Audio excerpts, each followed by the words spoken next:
Hey there everybody, and welcome to the channel. I'm your host, Puborama, and in today's video, I'll be breaking into the 6 best vehicles to own in 2023 for Grand Theft Auto Online. A year ago, I posted my first video talking about this topic, and there were some different choices at the time due to different balancing, buffs, and nerfs to vehicles. However, it's been a year, there's been a lot of changes to the game, so I figured I'd make an updated list. And starting off in the number 6 position, we have the Gradiatali GTO Stinger TT. That is an absolute mouthful to say, but in other words, this is the fastest Amani Tech vehicle available in the game.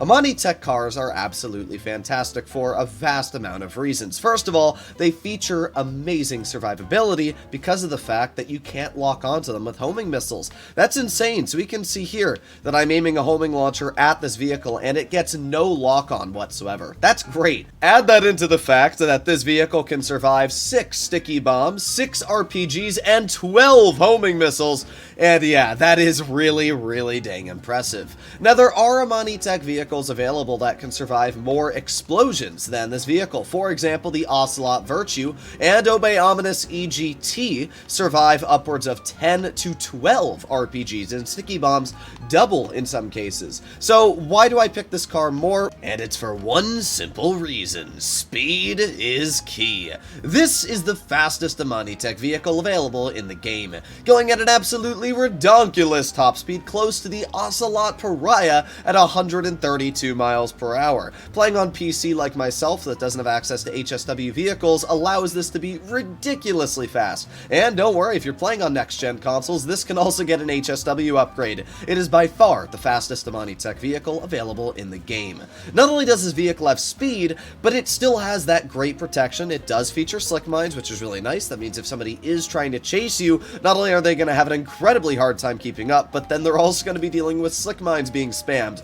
Overall, the Stinger TT is absolutely amazing. There might be people that are going to comment that the Obey Ominous EGT is better because it can survive double the explosions, but to be completely honest, I have not died in a single Amani Tech vehicle in any public session yet, and it's for a pretty simple reason. Who's going to be able to hit your car with 6 RPGs or sticky bombs while you're driving? The only chances of that happening is literally somebody driving up to you and throwing sticky bombs on your vehicle, because there's no way they're going to hit RPGs on you while you're driving 130 miles per hour, and 6 of them.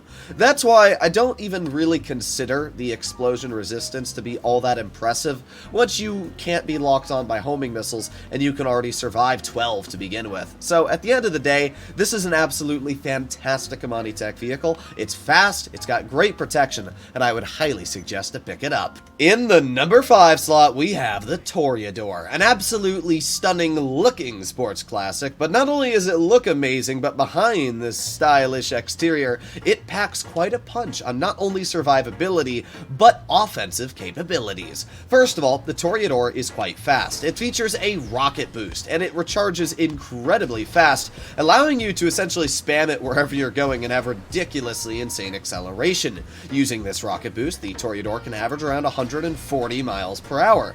Not only does the Toreador have this, but it also features rockets. And these aren't your grandma's rockets. These are incredibly dangerous rockets because they're Mark II. The same ones that you'll find on the Deluxo or the Vigilante, the Scramjet. These are the missiles that essentially, if you get a lock on whatever's in front of you, you're most likely going to kill it. And the best part about the Toreador is you have unlimited missiles. It's not like the Deluxo, where eventually after 20-ish missiles, I think it's 26, you have to recharge your vehicle, either bring it over to the nearest mechanic shop and repair it, or despawn it and spawn it back in. The Toreador, you can just easily keep spamming them over and over and over, making this an incredibly unique and deadly vehicle. Add that into the fact that Toreador can also survive 8 homing missiles, and yeah, this vehicle is absolutely insane. Now, to be fair, there are some downsides. First of all, it has no jump ability like the Scramjet. It can't fly like the Deluxo. What that means is that if there are jets above you, as long as they keep their distance, they should easily, in theory, be able to take you out. Not only that, but as well, the Toreador used to be able to be used in missions. Unfortunately, Rockstar removed that ability, which is honestly a massive nerf to the vehicle, because of the fact there's not a lot of point to use the car anymore. There's a lot of jets and there's a lot of flying vehicles like the Deluxo that can do do a lot of the capabilities of the Toreador at this point, which is why I still think it's amazing. The fact that it can survive so many missiles, the fact that it's fast, it can also go in the water, which, not that you would put it in the water, but it's still an ability. It's just got so much going for it. It still deserves a slot as one of the best vehicles to own in 2023. It's just not higher up on the list because there are other vehicles that take the cake better. Speaking of vehicles that slightly edge out the Toreador, we have the Vigilante, an absolutely amazing supercar that not only features a ridiculous top speed of 150 miles per hour if you're constantly using the rocket boost, but as well featuring the same Mark II missiles that the Toreador does, making it incredibly easy to lock onto any threats in front of you. Now, there are some downsides compared to the Toreador that the Vigilante does carry. The major one is that you cannot survive any explosions. That means a simple bystander could pull out a railgun and in one click blow you up down the road. I'll be honest, the Vigilante is a pretty terrible vehicle for a public session. I mean, yeah, the missiles are strong and it does yeet cars off the road, which is pretty funny to do, but the fact that the Vigilante gets blown up so dang easily, it's not great in that aspect. In a public session, the Toreador is literally flat better in every aspect, but there is one thing that the Vigilante does better, and it's the whole reason why it's an entire slot ahead, and that is the fact that the Vigilante can be used in any mission whatsoever. Whether you're doing the Doomsday heist setups, or you're going over to the Pacific Standard, the Humane Labs raid, or you're doing the new Dr. Dre missions to make a quick buck, overall the Vigilante can be used in every single mission, making it the only homing missile firing vehicle in the game that is able to be used in missions. Because of this and only reason, the Vigilante is in today's video and in the list. The Vigilante is amazing, and it's really the only reason why, but still, you can't really, knock the vehicle when it's the only one that can get the job done so easily. I can tell you for a fact, when doing the Dr. Dre missions, like crashing the party, shooting a bunch of missiles at the helicopters, and everything like that, is just incredibly easy and convenient. So let me know what you guys think about the Vigilante, but it's still an easy top 5 contender for me.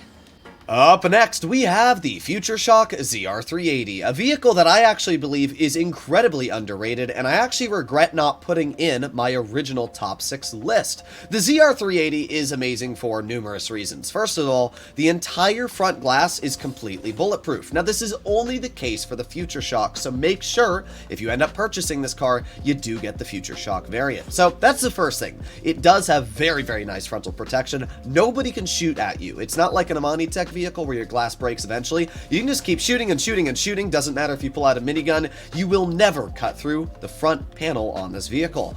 Also, the back is completely bulletproof as well. Trying to shoot through somebody, first of all, you're going to have to get past that spoiler, and even if you do, you're going to have to get through that back panel, which is obviously not going to happen. So the ZR380 is incredibly protected against rounds. The only spot you're actually going to be able to shoot through at the driver is the side panes. That's it. It's very, very hard to deal with this vehicle. Not only does it feature that incredible survivability, but this is a fast car, averaging a top speed of 140 miles per hour due to the fact that it features a rocket boost. You can see when I press the A button on my Xbox remote, there's going to be flames that pour out of the exhaust of this vehicle, and that allows us to go, as you can see, ridiculously fast. You just got to wait for that boost to charge, and then speed is key. Yeah, the ZR380, it's got speed. It's got a lot of bulletproof protection, and better than that, it can survive 2 RPGs and 4 homing missiles. That's quite a lot of survivability for a car this fast and with this much bulletproof protection.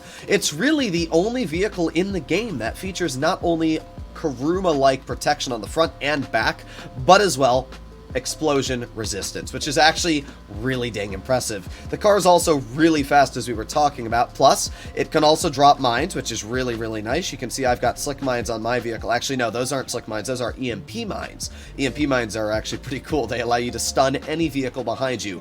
And the last part about this vehicle that is really, really unique is the fact that you can put weapons on the front. I've put a little plow on the front of mine, which means that any cars in front of me, I can just yeet out of my way. As you can see, it's honestly really fun to do. Overall, the ZR380, it's an incredible and underrated car. The fact that it can be used like an armored Kuruma in missions, but it also features this amazing survivability, bulletproof protection, and speed makes this an absolutely go-to vehicle in my collection for having fun. Up next, we have the Mammoth Avenger, an aircraft that was buffed just in the latest DLC for Grand Theft Auto Online. The Avenger has always had some problems with it that have never made it amazing for me personally. It's always been great for 2 or 3 people, because you can have somebody in the pilot seat flying around, and then other people manning the weaponry, absolutely demolishing people around them. However, in the latest update, Rockstar has finally changed the capabilities of the Avenger. Now, the pilot, as you can see, can shoot missiles. That means while you're flying the Avenger at full speed, you have homing missiles that you now have the ability to shoot. Now, albeit not the best homing missiles, they're essentially the same thing you'll get on the Laser, the Hydra, or the new Raiju, but still, the fact that you can spam these homing missiles is absolutely devastating for opponents, because the Avenger can survive upwards of 20 homing missiles. And yes, you heard that right.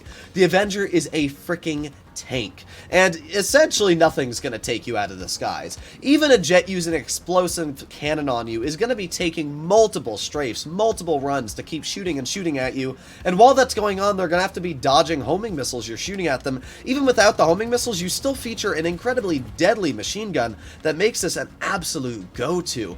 Plus, as I said, if you have more than one person on the Avenger, it becomes even more devastating due to the fact that you can use the explosive cannons on the vehicle. But now, even as a solo player, the Avenger is ridiculously strong because of the fact engaging autopilot now allows the vehicle to become completely invisible to the radar, which is once again just another absolute strength. Now, to be fair, you are an Avenger, so it's pretty easy to see this massive Goliath sitting in the sky, but it's pretty nice that you can actually have the Avenger in the sky with no problems whatsoever. One of the things I really personally like to do with the Avenger is to put like a Deluxo in the back of it, so if somebody's shooting at me and I think I'm gonna die, what I'll do is I'll just put my Avenger into autopilot while they're shooting their homing missiles or explosive cannon at me, hop into my Deluxo in the back, take it out of the hold, and then absolutely annihilate whoever's in front of me with the explosive missiles and everything. So that's something I actually really like to do.